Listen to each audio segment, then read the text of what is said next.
Well, today I'm going to be talking about stevia because it's the most common question I get as an herbalist traveling around the country is what sweetener can I use and is it safe to use stevia?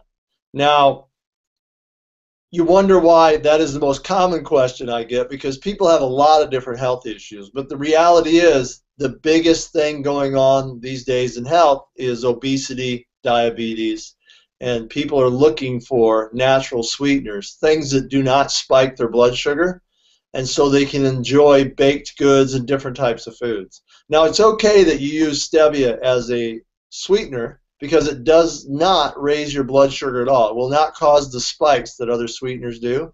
But the reality is that you should be on some sort of diet that eliminates your cravings for sweets. But in the meantime, stevia is a great replacement, but very few people know much about it. And as an herbalist, I actually love the original product that came out 20 years ago. And if anybody remembers it, it was a dark black, almost like a syrup that looked maybe the consistency of maple syrup, but it was a lot darker, and you only needed a drop. It was very, very sweet, but it had an almost like molasses flavor to it. That was the original extract on the market, and it was made by just soaking the leaves in water for a few days and extracting the actual sweet part of the herb out of it.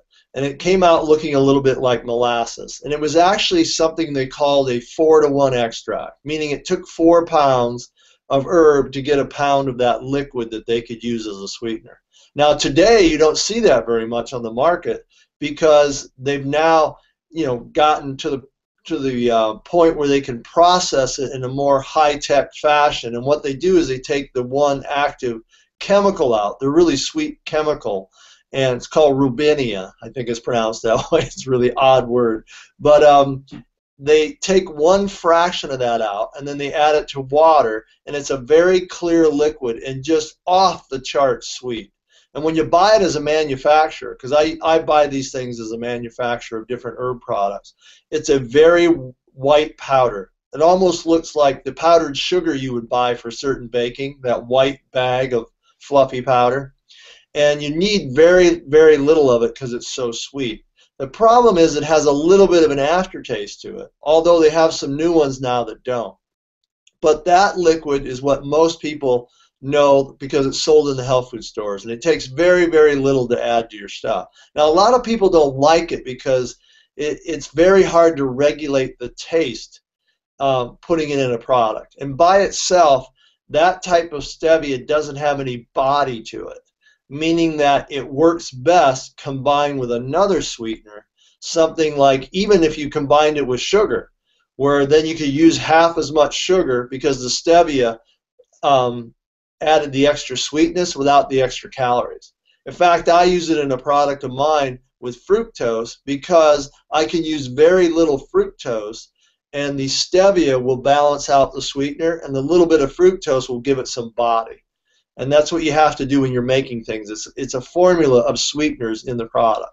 Now, the original stevia, most people don't have access to that, or they don't really know much about it. But as an herbalist, I can buy that from Chinese herb companies in an extract. In fact, I get it in 50-kilo drums because I use it for something else. And it's a dark brown powder that has a molasses taste to it. And what I love about it and why I use it is because the herb itself has herbal properties to it.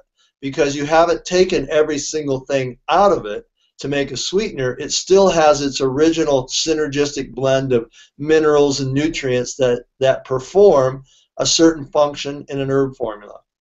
And that type of stevia in an herb formula actually regulates your blood sugar. So it could be added to formulas for diabetes or anything that helps regulate your blood sugar.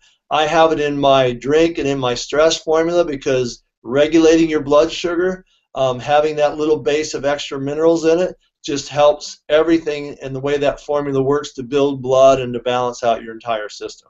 So I love stevia as an herb, and I recommend it to anybody who wants to have a sweetener that they keep in the house to use instead of sugar. But today, what's really good about today is that everything has got so high tech that you can actually buy the white stevia powder mixed with other ingredients, so it's easier to regulate it and to figure out what the dose is.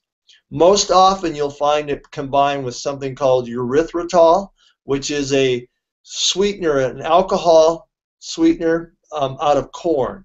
And you might freak out because it's out of corn, but it's the safest, just about the safest sweetener you could combine stevia with. There's no trace of corn in it. You don't have to worry about allergies.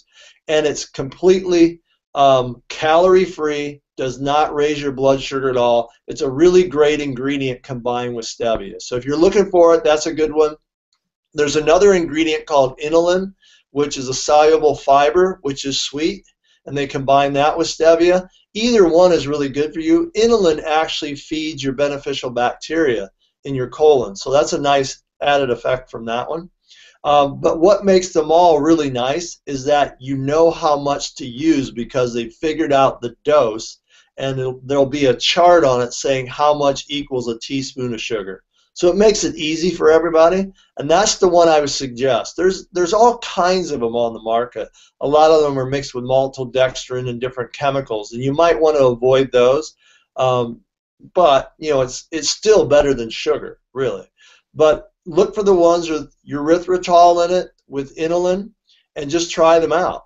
I mean, they're all good. They're great sugar substitutes. But remember, if you can get rid of your addiction to sweets, then you probably won't require even buying these things very often because you'll only use them once in a while to make some baked goods. You won't be dumping it in everything you drink or trying to sweeten everything up because that's really a sign of a chemical imbalance in your brain that you crave sweets anyway. So look to correct that, and then you won't have to be looking for sweeteners.